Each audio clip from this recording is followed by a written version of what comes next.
Hello, my mystic sisters, my fellow creative and multi-passionate souls.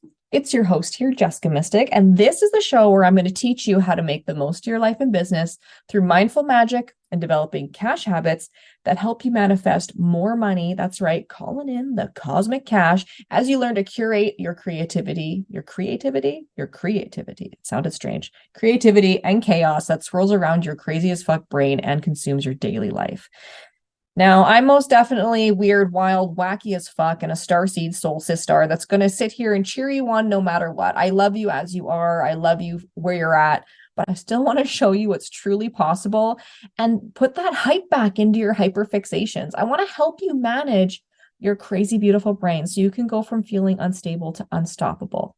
Now, how do we do that? Well, we all know I'm not a basic bitch, beauty boss, business coach going to sit here telling you all the hippy dippy woo woo. I mean, I love some good crystals and shit. But these rituals for a rich life episodes are guaranteed to get you started and get you in the right headspace and intention setting. And so you can literally apply this and replay and re-listen and reshare with your friends, family, and business besties, because this is the root foundation that's going to set you up in all that you do. No matter what it is you do this year, if you are doing these consistent rituals and doing these check back ins, or checking in back with this stuff, you are going to get ahead further. It's going to be more successful for you. You're going to become that next level version of yourself a lot faster.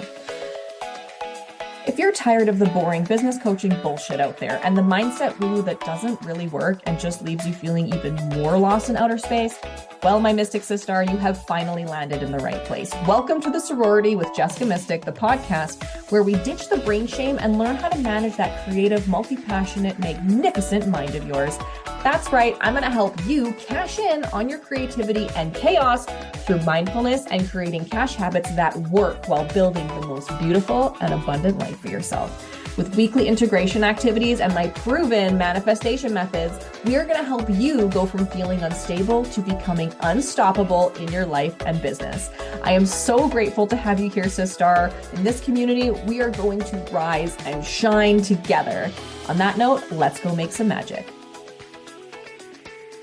So I want to talk a little bit about AI, because everyone's talking about AI, but the kind of AI I'm talking about is not artificial intelligence. This is not a bot that's going to give you a quick fix and a quick cheat and a shortcut to get there. This is going to make it take less time for you to manifest what you desire.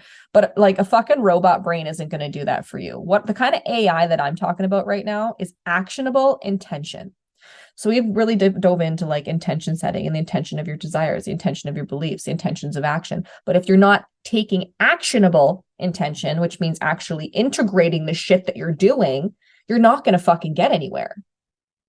Sitting there and making a wish is wonderful. Wishes do come true, but nothing happens if you don't make it happen. So most people, when they wish upon a star, it's because they've opened their mind to something they truly desire, and they're wishing so heartfelt that they can feel how badly they want that wish to come through. That's what we were channeling in the earlier episodes, right? You're channeling that. But if you don't make one move today to make that wish come true, it ain't gonna fucking happen for you.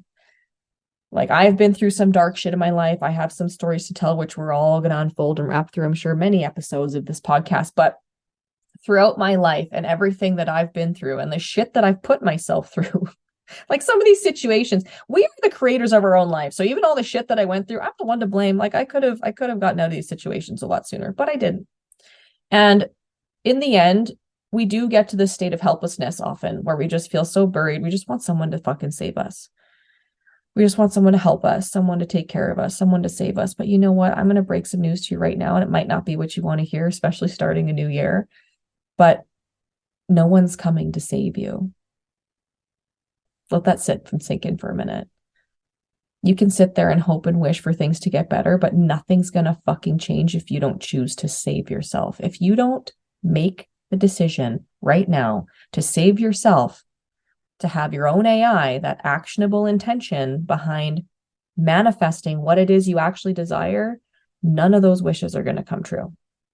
So be your own fairy godmother and let's make some fucking shit happen. Okay, let's wave your wand and let's make some fucking magic. See, even when you wave a wand, there's an action involved. You can't just make a, you want to cast a spell, you got to say the words, you got to wave a wand, you got to get the ingredients. You have to have action set with these intentions in order to manifest. It doesn't just magically happen if you don't make those moves. Now, those moves can be physical, they can be mental, they can be spiritual. There's still action taking place.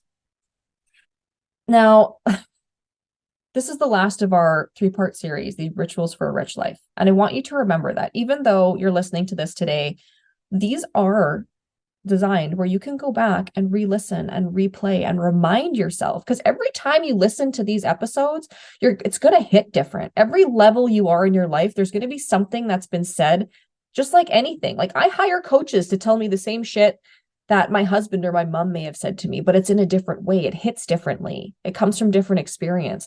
The same words can be used to describe different situations. So things hit different depending where you are. Look at like a tarot card deck. The cards are all the same in the deck, but when you pull them out and they're in a certain order or in a certain place in your life, they're read differently. Okay. And then what you do with that information, that's your actionable intention. What you do with that information and what decisions you choose to make or what you choose to believe in that moment is going to set up what's coming for you next. Now, I really know with this whole season of spending that's taken place, this is dropping. It's the new year. We just got through Christmas and the holidays, and it was a season of spending. Like October through January is like your season of spending, right? Everyone's spending back to school. We're spending for Christmas shopping. We're spending money on ourselves. It's been a hard year. We want to treat ourselves. And there's this whole like renewal that comes to place. So in January, that's why there's a lull, isn't it? I can't remember what date it is right now. I should have wrote it on a Post-it note.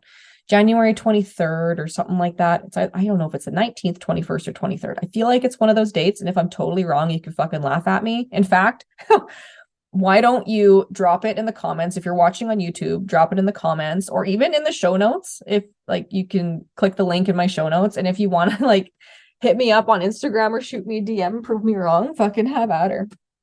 Have at her. I would like to know what date it is. But one of the days in January is like the date of like the most depressing day of the year. And it's usually because everyone's going through that lack. They've gone through the holiday season is over. So those are kind of coming off the holiday high, the holiday rush. People are missing family, or people are coming down or being with family, or maybe you don't really have a lot of family and people are kind of struggling with the loneliness. People are feeling broke. They're feeling scared. Everyone's setting their New Year's intentions, and 3 weeks into it, they realize how fucking hard it is to stick to their new routine, or they're feeling really shitty because they ate too much food and they're feeling like they've gained weight. Like there's all these things that go on our mind that we start regretting and reliving and going down the rabbit hole because holy shit, it's a whole new year. And then we kind of check back into where we are in reality, and we have this like huge disappointment and self-doubt spiral that takes place. So I want you to remind yourself that a mindset reset is necessary more often than just in the beginning of the new year. Okay. It's that fresh energy that you start with. Like we come off the winter solstice, kind of burning down our past year in like this sort of mental Yule fire. We're like, fuck it all. We're coming out fresh. And then we're like, oh shit, where are we at? We need to have mental check-ins, and you need to be okay with not being okay sometimes. We hear it all the time. Be okay. It's okay to not be okay. But we don't feel that way. We don't feel that way. We feel fucked up when we don't feel okay. But I need you to just be okay with being fucked up sometimes and not be afraid to fuck around and find out what else is going to work for you. And routines take time. Routines take time. So the ritual and routines I want you to put into place right now is having a ritual where you check in with yourself. Literally, we're going to talk about, literally, I said that like a high school girl. We are going to talk about the ritual of, I want to call it something fancy, but I don't have a fancy word for it. Literally, it's like literally. You're going to schedule your shit. I want you to get in the habit of making a ritual of scheduling your shit. I want you to schedule your days. I want you to schedule what's important to you. I want you to schedule your mental staff meetings. I want you to schedule self-care days. I want you to schedule everything. If it's not in your fucking calendar, it's not fucking happening. True story. I'm guilty of it. Even like phoning a friend, schedule it, because we squirrel so easily. You know, my friend Tiffany, she calls it shiny object syndrome, but it's so true. It's so true. It's like, oh, bing over here. And it's very easy to forget someone's birthday. Like, how often, if Facebook doesn't remind you or your Google Calendar it's someone's birthday, I can't be the only one that fucking forgets that shit. You're just like, oh my God, I didn't wish them happy birthday. Like, it's the worst. We are chronically late for things because we get distracted or we're trying to fit in or finish up something else because we're multitasking all of the time. And then we're like, oh my gosh, but now this dropped. So you need to be on the ball of holding yourself accountable. You need to stop trying to fix yourself or say, I'm going to stop doing this. If that's how your brain works, if you just get distracted and you get excited, you're going to. You're multi-passionate, you're creative, you're constantly being inspired and pulled all these different directions, getting excited about a thought and going off on a tangent. It's who you are. And that's all right. But you need to have reminders. So things that you can do, I like to have a ritual where I literally schedule my energy for the week. So I have like focuses in my day and I have alarms. So my ritual is when I drop the kids off, I look at my calendar and what I have scheduled. And then I tell Siri to set alarms for half hour, an hour before that next thing so that I'm constantly being reminded something is coming. So you have to have some sort of way of managing yourself. You need that, like, figuratively. I talked to my husband about this and he's like, you need like that person, like a Janice that sits at the desk and then comes in and knocks on the door and says, so and so is here, or you have a meeting in 15. Like, we need that. We need that. We need that in our lives. And not all of us have like a Janice and like one of those offices and the devil wears Prada and like, someone to do all that for us. And that's fine. But we have a different form of AI where you can now have something schedule things for you. I mean, I haven't done that. I'm still a control freak and I do manage my own calendar, but I want you to schedule stuff, even if it's like hour blocks, like things you want to get done in that day. If you're prioritizing your day, open your Google Calendar app, click and make yourself 30-minute or 1 hour slots, like emails, checking chats, like the DMs, like any basic task that you need to get done and that's important for that day, go put it in your calendar because then you're physically going to see you only have so much time in a day. We can make lists, but lists don't mean shit. And those lists are longer than what's going to get done in a day. So make a ritual of scheduling shit in your calendar, not just throughout the week and throughout the month, but every morning schedule shit for the day so you can see where you have those spots and those blank spots. And there's going to be stuff you don't get done because we have a habit of putting everything in back to back to back to back. But you know what? We have to pee. We have to eat. We might have to go run around. Things are going to come up. You might get a phone call. Things might happen, but you can just move those things. You can move those things over. But it gives you more of a tactile sense of what's happening because most of us have so much going on in our minds that we aren't anchored into the physical world. So when you can physically punch it in on your phone and then use your finger to move things over that aren't working for you, you're getting out of your head and you're taking action to make more action. And this actually is more productive than just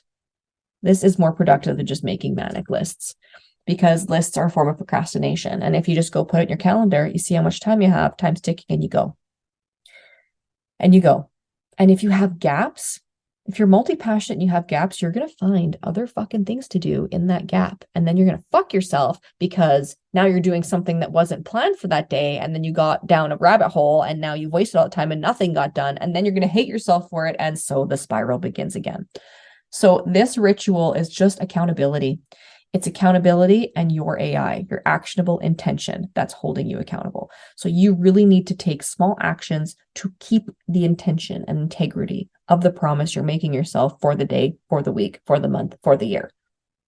Now, I want to get a little bit deeper here into what your resistance is to actually showing up and why you are late for these things you're scheduling, because we can often put things in our calendar and then we don't show up for them or are running late. Prime example, I'm going to be super fucking honest here because we have to be honest with where we're at and where we're flawed and what we're working through. And right now I went and scheduled myself because I wasn't holding myself accountable for my fitness and my body dysmorphia was getting really bad again and I was feeling really shitty about myself.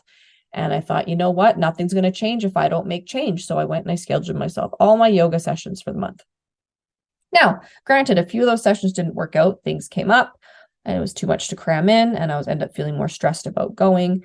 Other times I had to push through and force myself to go. But I noticed that several times this month, I scheduled them. I wasn't in my routine yet. But I was trying to fit stuff in before going to yoga. Even though I knew yoga's coming up, I left myself an hour beforehand to make sure I had time to get changed, get in the car, get my mat, and go to yoga. But what did I do? I had an hour before yoga, so I tried to fit in answering some emails or doing other side tasks. And then I would end up working, and the alarm would go off, and then I'd stop it instead of hitting snooze. And then I got stuck on my computer in one of the many zillion tabs I have open. And then it would be like 5 minutes to yoga. And it takes me 5 minutes to get there. Plus, I had to get changed. And then I would say in my head, I'm like, oh, well, I'm not going to make it. And it's almost like I deliberately fit stuff in because I almost didn't want to go because I wasn't in the habit of going. And then I had that emotional overwhelm and that like that almost that like, when you get into that overwhelm and you don't know what to do, that executive dysfunction where I'm just sitting there and I'm like, oh my God, do I just cancel it or do I just go? Because I could go and get there just in time or maybe 5 minutes late, or I could just cancel it. And I realized it was really like this battle of, am I self-sabotaging right now? Am I intentionally trying to be late so that I'll talk myself out of going so I don't go and just remain in this like hating myself for not going?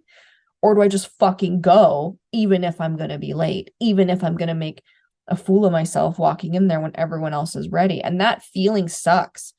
But I forced myself to show up, and I felt like a fucking tool walking in there late 3 times this last month when I fucking knew better. And I knew subconsciously what I was doing, but I kept doing it. And I realized in yoga, there's moments where I never regret going, but there were moments where I hated how stiff I felt, especially this time of year. I really struggle.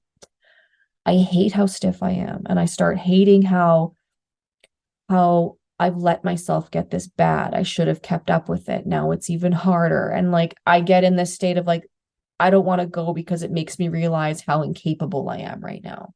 And I don't like feeling that way. But again, I'm never going to not feel that way if I keep not going. So I made myself go and I made myself show up. And it was embarrassing to walk in late. And twice I forgot my fucking mat because I was in such a panic to get there. Thankfully, they had some I could borrow. But I hate feeling that way. Like, I bought an expensive mat. When my daughter was born, that was like a reward for when I was going off. Like, if I go this many times a week, I'll buy a mat. And I did. So that mat is a reminder that I was going consistently. I am capable of doing these things. And if I could do it postpartum, I sure as fuck can do it now. So I want you to kind of take note when you're scheduling yourself things or you're running late for things. I want you to take a moment to reflect on, why is that happening? And it's not just because things are happening to you. Life happens. Kids get sick, you get a phone call, there's an emergency appointment. But when these things keep happening, it's because you're lacking the self-discipline and the ritual of scheduling your own shit. You're lacking your own AI to manage your ability to schedule. If you don't have actionable intentions to go in and schedule that shit and make it happen, it's not gonna happen, right? So I'd love to know where you're at with this. I would love to know how often we quickly blame like our brains, especially if you are diagnosed ADHD. It is a common trait that you're late for things and we forget things and things are dropped. And I understand that. I'm not shaming that. There's no brain shame here. But there is, on a deeper level, a reason why it's happening. Because when we're hyper fixated on something and we want to make something happen, we fucking do it. Like, I used to be, with my military background, my dad was in the military and he always said, if you're 5 minutes early, you're 5 minutes late. So for a lot of years, I would make sure I was 45 minutes to a half hour early for everything, which ended up making me an hour early because I'm also an overachiever and a perfectionist. So I would double everything. And this translated throughout college. I would double up on projects, pick the best one to hand in. I would double up on time. So in my schedule, I had even less time because one small task would take me 2 to 3 times longer because I would have to plan to prepare to get ready to be there double the time ahead of time to do the thing. And now it would take me all day to do 2 things instead of being able to actually push through and get the 3 main things I need done and anything else in between. So you need to look at the habits and like what you've been told, what you've been taught, and maybe you're just fitting too much in. Maybe you're just late because you're so fixated on having to do all the things in a day that it's not fucking possible for you.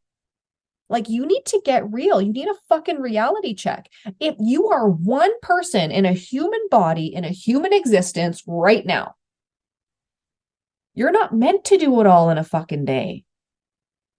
You know, if you're struggling to work out and get to yoga, be happy you've gone once a week. And if you can't get to class, if your kids aren't sleeping and you aren't able to get there at 6 a.m. or you're not able to go at the end of the night after, like, whatever, if it doesn't work, find something else to do. You can still move your body in a different way. It's just like going to the gym. All these New Year's resolutions, everyone, you see all the workout shit on sale right now. Like, that's the big promo, right? Organizational supplies and workout stuff. So I resist going to the gym because I don't know how to lift weights and I feel stupid. I resist going to the gym because I am very loud, audible, curse, and honestly afraid to offend people. I'll get there. I'll get there.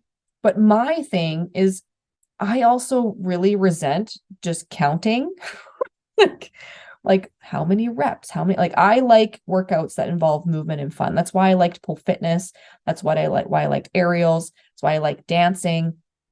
I mean, my stamina is shit because I don't do it enough, but I like exercise disguised as fun, right? So when you start disguising things that you're resisting and doing as like a fun or a challenge, it becomes more exciting. Just like with children, when they're resisting listening to you, like they don't want to get ready for school, then you're like, let's see who can get dressed the fastest. Well, fuck, then they're both giving her and they're competing and they go do the damn thing. You have to look at how you're viewing something, because how your resistance is the story you're telling yourself about it. Another prime example is this Christmas, we went to the Polar Express and we took the train to the North Pole. The Polar Express, we went on this Polar Express when my daughter was like, she was pretty new. I want to say she was 18 months old. Like, I can't totally recall how many months old she was. I think she was 18 months old. So we did this Polar Express and the experience, it was a fucking nightmare. I'm gonna be totally honest with you. It was horrible. I hadn't been sleeping for months. I was in like deep into my postpartum depression. I was super anxious. My husband had an anxiety attack and he had a meltdown. I was really sick. It was a horrible time. Like, it was literally straight up survival mode. Like, when the fuck can we get home? We were supposed to even go for dinner with the family in the morning and we didn't. Like, we didn't sleep all night and we ended up just leaving and driving home because we're just like, fuck it. We can't do this. We can't do it. My daughter was having a horrible time. I remember sitting on the train and I didn't really remember much of what was going on other than, oh, when is it done? When is it done? Please don't shit myself. Like, it was horrible because I have horrible digestive issues and it was awful. It was absolutely awful. And I was still going through like the whole, I was still coming to terms with the fact that I even had cancer removed, because when four months postpartum, I had a cancerous appendix removed and I was going through all of that trauma and shock. And there was a lot going on. So needless to say, all of this was happening and it was just like this massive blur. Now, we just went on the holiday train, or sorry, the Polar Express last weekend with the kids, and they're 5 and 3 now. And it was the most magical experience. I was so excited to take them. They were so good going up there and we had so much fun there. There was hot chocolate and dancing and we sang all the carols and Santa came on the train and it was the best time ever. And what's so crazy is we've gone twice, but these two experiences were very different. And this time when we went, the first time we went, we were really struggling. We didn't have any money. I just realized I was like struggling trying to like tattoo postpartum. I went back to work 7 weeks postpartum. I had this whole cancer thing and I was trying to run my shop solo and have a new baby and deal with all this stuff. Like, there was so much going on. I could not appreciate anything in life. I was struggling with that guilt because I just had a baby and I wasn't appreciating everything in life because I was so depressed and so stressed. And this time was so amazing. I went there, I felt like a baller. Like, my kids wanted shit and I spoiled the fuck out of them. I bought them whatever they wanted. We bought treats. They ate candy on the way up there. And I don't give them a lot of like sugary candy because they turn into little mini psychopaths. But we let them have candy on the drive. We let them have the best time. I bought them all the things. And then I bought a bunch of swag on the way home because it might be the last time we do the holiday train as my daughter gets older. So I don't know. It was amazing. It was absolutely fantastic, but it's a really good point. The reason I'm telling you this story is so you can understand how you're limiting yourself from so many incredible experiences just because you're stuck in a certain frame of mind. There's no shame in being stuck there. It's just working through it. There was a lot I had to work through to get to where I am now, even to do this podcast and to record this stuff for you guys. Like, I was going in a mental spiral because there's going to be people all over the world that are going to be listening to this. You guys, I want you in on this community. I want you to be here and be a part of it. And I know how scary it is to be seen and heard when you're always so used to being judged and being weird, and you spend your whole life trying to fit in. And here I am just like, whatever, just going to show the fuck up as I am. But it's scary. It's scary to do those things. And it's scary to make change, especially when you feel like you're so shitty at it to start. Like, some of my recordings were so echoey, and then I went and put up some foam. You'll see it. If you're on YouTube, you'll see it, but like my nice purple and yellow panels. And I'm slowly filling this empty room. Who starts a podcast in an empty room as a studio? Like, obviously it's going to echo. I did, because we're just fucking doing the thing. So I really want you to anchor in to taking responsibility and actionable intention to get from feeling so fucked up. Like, I felt last time we went on that train, I felt like my life was a dumpster fire. And I didn't know how I was going to navigate it, but I knew that I had to make change and I had to keep going. I went to therapy. I did the work. I ended up changing my tattoo schedule. I ended up leaving tattooing, and then I ended up focusing on the beauty industry. And then I built my skills in paramedical, and I focused on paramedical tattooing. And then I went in new locations. I went and worked in a clinic, and then I outgrew the clinic, and I worked in a med spa, and then I outgrew that, and I opened my own fucking school. And now I've got my own curriculums and my own students and my own staff. And I have all of this has evolved. And now we have a YouTube channel and a podcast. And if I didn't have the actual intention to just make one small step a day, I knew I couldn't conquer it all at once. In fact, the idea of all the things I want to do would cripple me. And I felt completely incapable, just like I do every time I show up at yoga. My flexibility, I mean, I have some flexibility, but like I can't get out of it. I get stuck. But I want to do the splits. So I'm putting that out there. I want to do splits one day. And you know what? You can too. You can do whatever you put your fucking crazy ass mind to, because you are multi-passionate.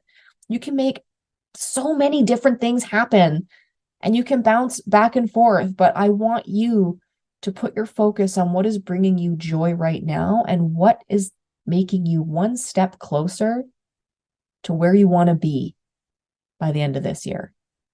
Much love, many blessings, and until next time. If you love this podcast, be sure to follow, rate, or even give our sorority a 5-star review on Apple Podcasts. While you're at it, you can even subscribe to the YouTube channel. Better yet, share this episode with your BFF or another business bestie. Not only will you put a huge smile on my face and fill my soul with pure joy, but you're also going to help show others that there's real value here for them too. Not to mention help build our community. Much love, many blessings, and shine on, sister.